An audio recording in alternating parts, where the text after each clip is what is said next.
Hace apenas 72 horas, un mensaje cifrado salió de Teherán con destino a Washington. No era una carta diplomática, no era una propuesta de negociación, era una advertencia. 4 palabras que, traducidas del farsi, significan algo que el mundo no había escuchado desde 1979. Prepárense para la guerra total. Y mientras esas palabras aún resonaban en los pasillos del Pentágono, algo comenzó a moverse en el océano. Algo enorme. Algo que pesa más de 100.000 toneladas y transporta suficiente poder de fuego como para reducir una nación entera a escombros. El USS Abraham Lincoln acababa de recibir órdenes de zarpar hacia Oriente Medio. Pero aquí está lo que nadie te está contando. Este no es un despliegue rutinario. Este no es un ejercicio militar programado hace meses. Este es el primer movimiento de una partida de ajedrez que podría determinar si el mundo entra en su tercer conflicto global o si logra esquivarlo por centímetros. Y para entender por qué las próximas semanas podrían cambiar absolutamente todo, necesitas saber qué está realmente flotando hacia el Golfo Pérsico, qué significa la amenaza iraní y por qué ambos bandos podrían estar cometiendo el error de cálculo más peligroso de este siglo. Empecemos por el principio. No el principio histórico, que se remonta a décadas de tensión, sino el principio de esta crisis específica. El régimen iraní lleva años jugando un juego muy particular con Estados Unidos. Un juego de provocaciones calculadas, de líneas rojas que se dibujan y se borran, de amenazas que suenan apocalípticas pero que raramente se materializan. Washington, por su parte, ha respondido tradicionalmente con sanciones económicas, presión diplomática y, ocasionalmente, algún despliegue militar diseñado más para las cámaras que para el combate real. Pero algo cambió esta semana. Los funcionarios iraníes, tradicionalmente ambiguos en su retórica, fueron extraordinariamente específicos. No hablaron de defender la soberanía. No mencionaron respuestas proporcionales.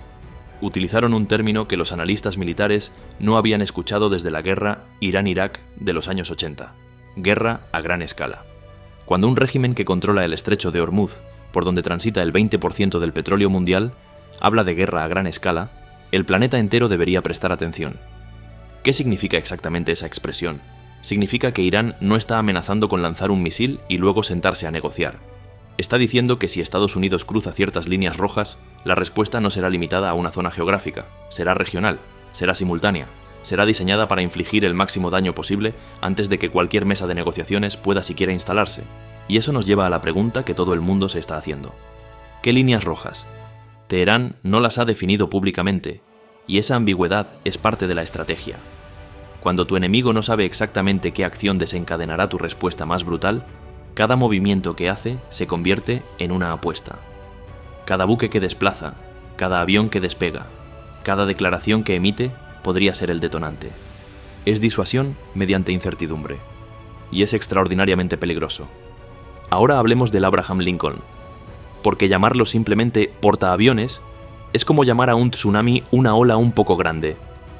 El USS Abraham Lincoln, designación CVN-72, pertenece a la clase Nimitz, la columna vertebral del poder naval estadounidense durante las últimas 4 décadas. Pero no te dejes engañar por su antigüedad conceptual. Este buque ha sido modernizado repetidamente, y lo que navega hoy hacia Oriente Medio es una máquina de guerra que habría parecido ciencia ficción hace apenas 20 años. Empecemos por las dimensiones básicas. 332 metros de eslora. Eso es más largo que 3 campos de fútbol puestos en línea. Su cubierta de vuelo tiene una superficie de casi 20.000 metros cuadrados, suficiente para que operen simultáneamente docenas de aeronaves.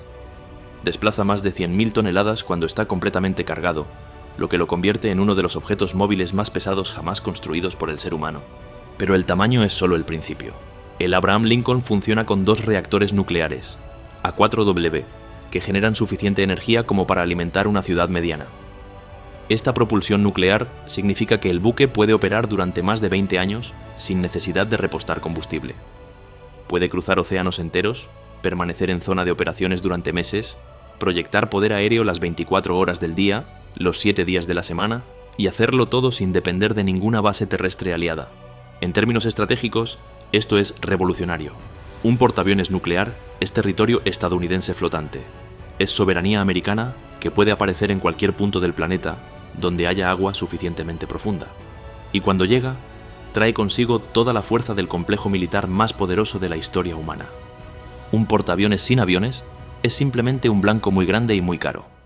Lo que convierte al Abraham Lincoln en una amenaza existencial es lo que transporta en su cubierta. El ala aérea embarcada típicamente incluye entre 60 y 90 aeronaves de diversos tipos, cada una diseñada para un propósito específico en el rompecabezas de la guerra moderna. Los FA-18E y FA-18F Super Hornet forman el núcleo de la capacidad de ataque. Estos cazabombarderos polivalentes pueden realizar misiones aire-aire para defender el grupo de combate, ataques aire-superficie contra objetivos terrestres y navales y operaciones de supresión de defensas aéreas enemigas. Un solo Super Hornet puede transportar casi 8 toneladas de armamento, incluyendo misiles guiados, bombas inteligentes y sistemas de guerra electrónica. Pero el verdadero cambio de juego en este despliegue son los F-35C Lightning II. El F-35 representa 30 años de desarrollo tecnológico y más de $1 billón de inversión. Es el caza de quinta generación más avanzado en servicio activo, diseñado desde cero para una sola cosa: dominar el espacio aéreo del siglo XXI. Su característica definitoria es la tecnología furtiva. La firma radar del F-35 es aproximadamente del tamaño de una pelota de golf. Para los sistemas de defensa aérea iraníes, detectar y rastrear un F-35 antes de que esté encima de ti es casi imposible con la tecnología actual. Pero la furtividad es solo una parte de la historia. El F-35 es también un centro de datos volador. Sus sensores recopilan cantidades masivas de información del campo de batalla, que luego se procesa mediante inteligencia artificial a bordo, y se comparte en tiempo real con todos los demás activos del grupo de combate. Otros aviones, buques de guerra, centros de mando en tierra, incluso satélites. Todos reciben la misma imagen operacional actualizada constantemente. Esto transforma la naturaleza misma del combate. Tradicionalmente, la niebla de guerra limitaba lo que los comandantes podían saber sobre la situación real en el campo de batalla. Con los F-35 actuando como nodos de una red de sensores distribuida, esa niebla se disipa. El comandante del Abraham Lincoln puede ver lo que ven sus pilotos, lo que detectan sus destructores y lo que transmiten sus satélites, todo integrado en una sola pantalla. El Abraham Lincoln no navega solo, ningún portaaviones lo hace, y los 3 destructores que lo acompañan son cualquier cosa menos escoltas ceremoniales. Los destructores clase Arleigh Burke son probablemente los buques de guerra de superficie más capaces jamás construidos. Con una eslora de más de 150 metros y un desplazamiento de casi 10.000 toneladas, son lo suficientemente grandes como para operar en cualquier condición marítima y lo suficientemente rápidos como para mantener el ritmo de un grupo de combate en movimiento. Pero su verdadero poder está bajo cubierta. El corazón de cada destructor es el sistema de combate Aegis, una red integrada de radares, computadoras y sistemas de armas que puede rastrear simultáneamente cientos de objetivos aéreos, de superficie y submarinos. El radar SPI-1 del sistema Aegis es tan potente que puede detectar una pelota de béisbol a más de 160 kilómetros de distancia. Puede rastrear misiles balísticos en vuelo, discriminar entre señuelos y ojivas reales, y guiar interceptores hacia sus blancos con precisión milimétrica. Cada destructor transporta un sistema de lanzamiento vertical Mark 41 con hasta 96 celdas de misiles. Esas celdas pueden albergar una mezcla de armamento que incluye misiles de crucero Tomahawk para ataque terrestre, misiles superficie-aire estándar para defensa antiaérea, misiles antisubmarinos, AS-ROC y los nuevos interceptores SM-3 capaces de destruir misiles balísticos fuera de la atmósfera. 3 destructores significa casi 300 celdas de misiles disponibles para el grupo de combate. Eso es suficiente poder de fuego como para devastar la infraestructura militar de una nación mediana en cuestión de horas. Y esa capacidad no es teórica. Estados Unidos ha utilizado Tomahawks lanzados desde destructores en Siria, Irak, Yemen y otros teatros de operaciones. Los comandantes iraníes saben exactamente lo que estos buques pueden hacer porque lo han visto con sus propios ojos. Irán no tiene portaaviones. No tiene destructores equiparables a los Arleigh Burke. Su fuerza aérea opera cazas que en muchos casos datan de la era del Shah. En una confrontación simétrica, fuerza naval contra fuerza naval, Irán perdería en cuestión de días. Los números son brutales. Estados Unidos mantiene 11 grupos de combate de portaaviones activos. Irán no tiene ninguno. La Marina estadounidense opera más de 80 destructores y cruceros equipados con sistemas Aegis. La Marina iraní cuenta con una flota de fragatas y corbetas que serían superadas decisivamente en horas de combate abierto. Pero Teherán no planea luchar una guerra simétrica. Nunca lo ha hecho. La doctrina militar iraní se ha desarrollado durante décadas específicamente para contrarrestar la superioridad tecnológica estadounidense. Es una estrategia de guerra asimétrica que busca explotar las vulnerabilidades inherentes a la forma estadounidense de hacer la guerra. Primer pilar: los misiles. Irán ha invertido enormes recursos en desarrollar una de las fuerzas de misiles más grandes y diversas del mundo. Misiles balísticos de alcance medio como el Shahab-3, capaces de alcanzar cualquier base estadounidense en Oriente Medio. Misiles de crucero como el Sumar, diseñados para volar bajo y evadir la detección radar. Misiles antibuque como el Nor y el Qader, específicamente desarrollados para atacar buques de guerra en el estrecho Golfo Pérsico. La cantidad importa aquí tanto como la calidad. Irán posee miles de misiles de diversos tipos. Incluso si los sistemas de defensa estadounidenses interceptan la mayoría, los que penetren las defensas pueden causar daños catastróficos. Es el problema matemático que atormenta a los planificadores del Pentágono.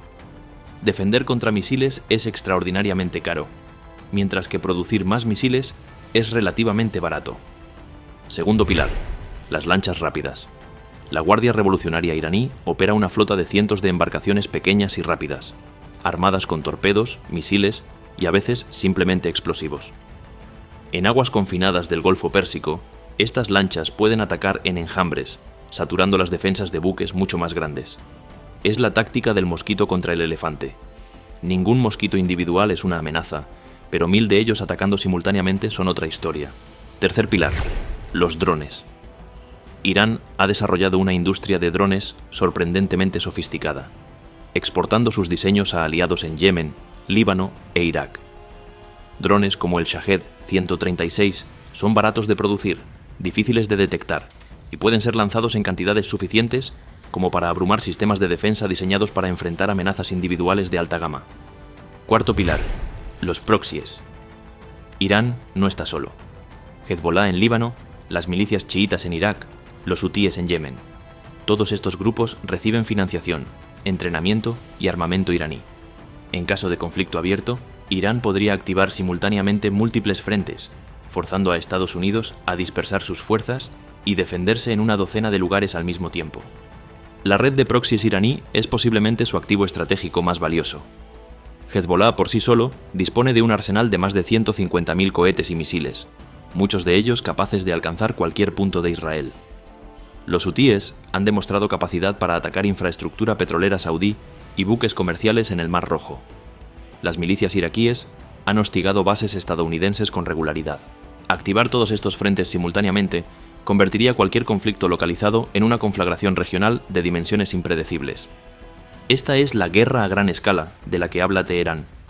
No una batalla naval tradicional que perderían inevitablemente, sino una conflagración regional que arrastraría a aliados estadounidenses como Israel, Arabia Saudita y los Emiratos al conflicto. Una guerra que se libraría no solo con buques y aviones, sino con ataques terroristas, ciberataques, sabotaje de infraestructuras petroleras y caos deliberado en los mercados energéticos mundiales. Para entender por qué este enfrentamiento es tan peligroso, necesitas entender la geografía. Y ningún punto geográfico es más crítico que el Estrecho de Hormuz. El Estrecho de Hormuz es un canal de apenas 50 kilómetros de ancho en su punto más angosto, que conecta el Golfo Pérsico con el Golfo de Omán y a través de él con el Océano Abierto. Por este estrecho transita aproximadamente el 21% de todo el petróleo consumido globalmente cada día. Esos son más de 20 millones de barriles diarios. Si el Estrecho de Hormuz se cierra, aunque sea temporalmente, los precios del petróleo se dispararían instantáneamente. Las economías de Europa y Asia, dependientes de ese suministro, entrarían en crisis. Las cadenas de suministro globales, ya fragilizadas por eventos recientes, podrían colapsar.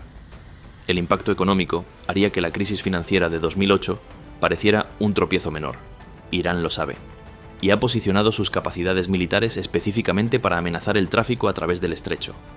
La costa norte del Estrecho de Hormuz es territorio iraní. La isla de Keshm, controlada por Irán, se sitúa estratégicamente en medio de las rutas de navegación. Las instalaciones de misiles costeros iraníes pueden alcanzar cualquier buque que transite por el canal. Los sistemas de minas navales pueden desplegarse rápidamente para hacer que la navegación sea extremadamente peligrosa. Es el as bajo la manga de Teherán. No necesitan derrotar militarmente a Estados Unidos para causar daños devastadores. Solo necesitan hacer que el costo de un conflicto sea lo suficientemente alto como para que Washington reconsidere sus opciones. Analicemos lo que está sucediendo desde una perspectiva estratégica. Irán emite su advertencia de guerra total. Es el primer movimiento.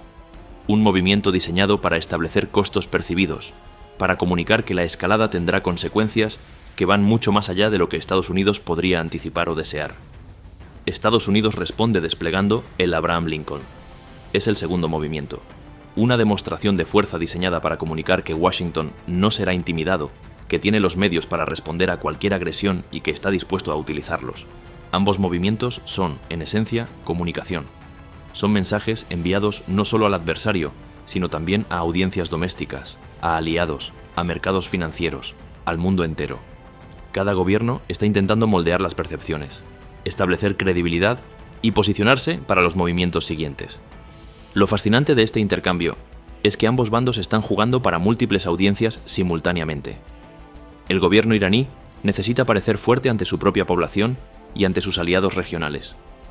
El gobierno estadounidense necesita demostrar resolución sin parecer excesivamente belicoso ante una opinión pública cansada de guerras en Oriente Medio. Israel observa atentamente, esperando señales de compromiso estadounidense. Arabia Saudita calibra si puede contar con Washington en caso de crisis.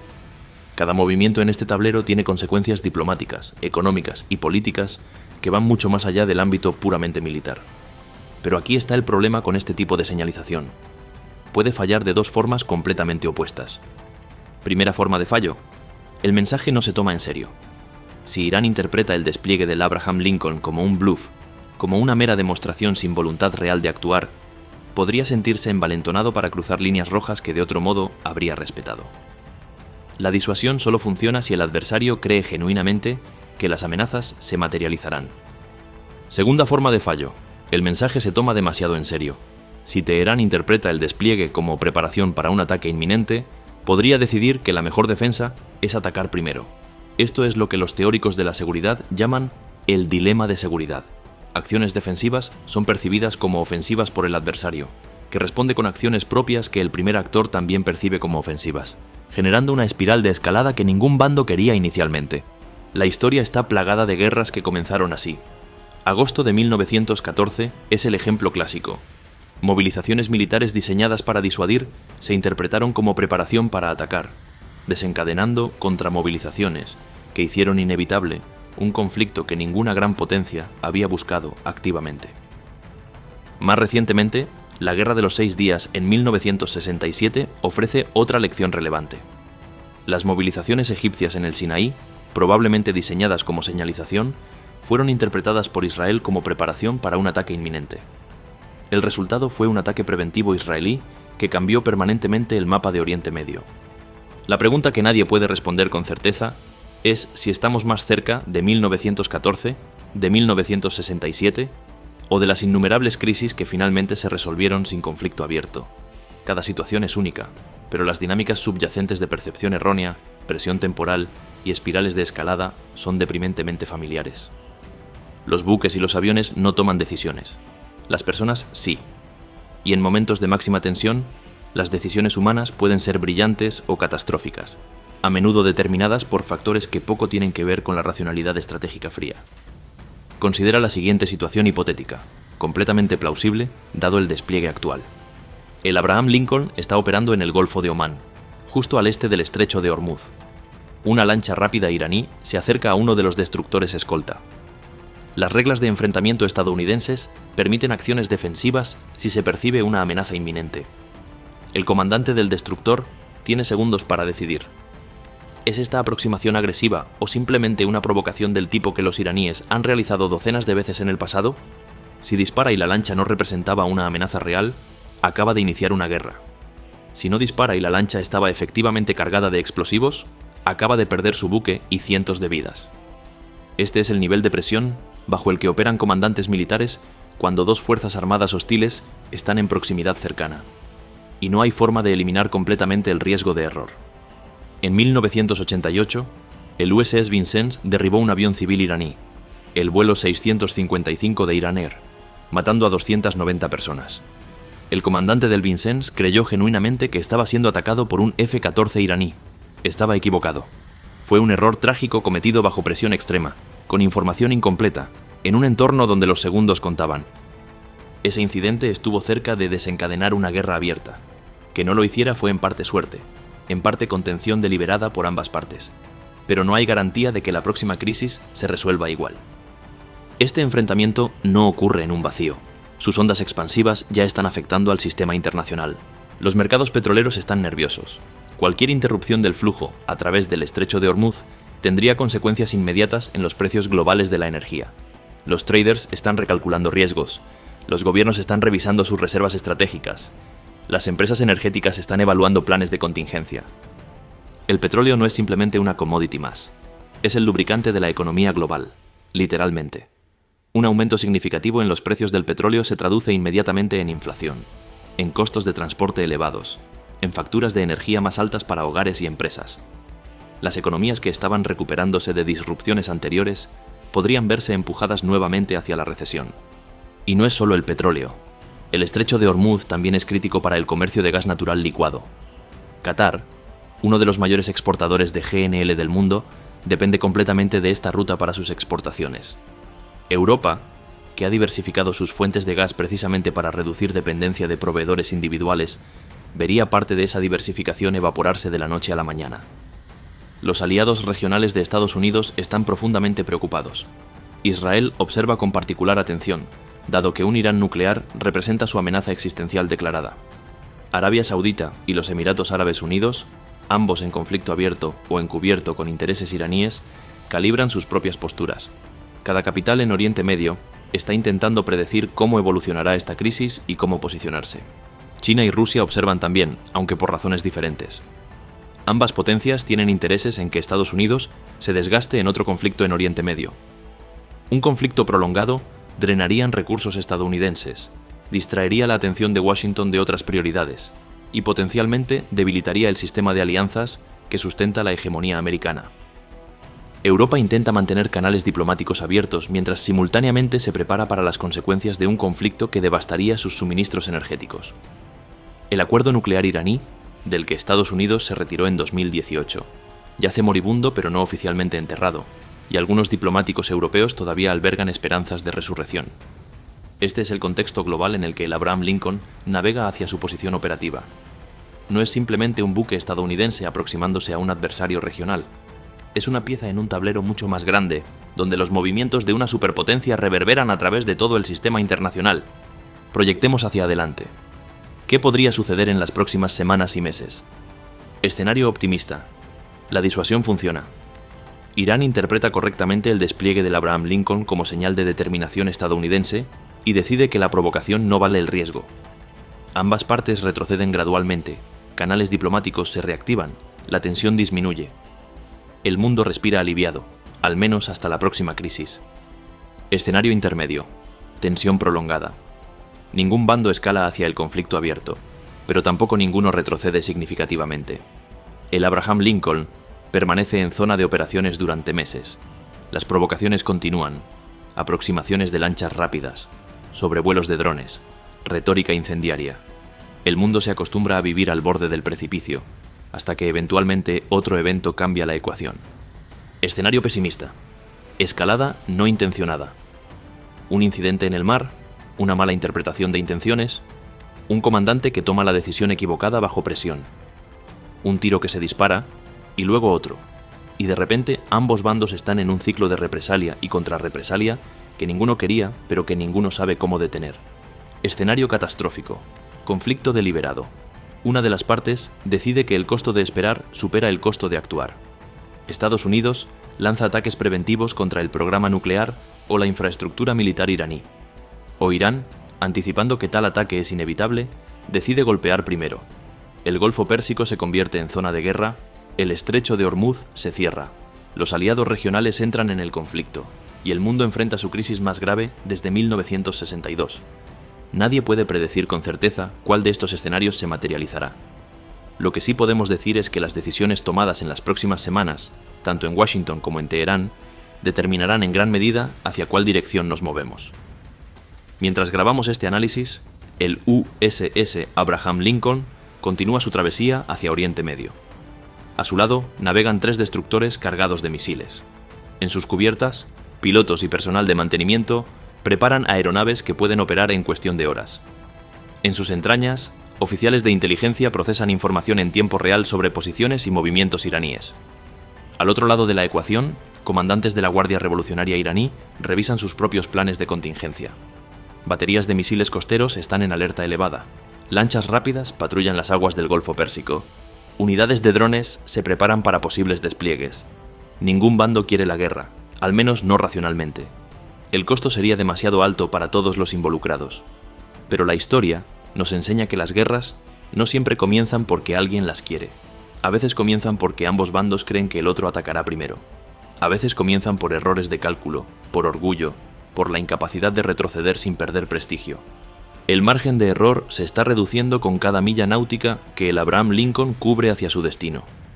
Esta es la pregunta que el mundo debería estar haciéndose. ¿Será este despliegue el movimiento que estabiliza la región, que comunica determinación sin provocar respuesta? ¿O será el catalizador de una escalada que ningún comunicado de prensa, ningún canal diplomático, ninguna llamada telefónica de último minuto podrá detener? La respuesta no está escrita. Todavía puede ir en cualquier dirección. Pero una cosa es absolutamente cierta. Lo que suceda en las próximas semanas en esas aguas turbulentas no se quedará en esas aguas. Sus consecuencias, sean cuales sean, se sentirán en cada gasolinera, en cada mercado financiero, en cada capital del planeta. El Abraham Lincoln transporta aviones y misiles, sí, pero también transporta el peso de decisiones que podrían definir el rumbo de la próxima década.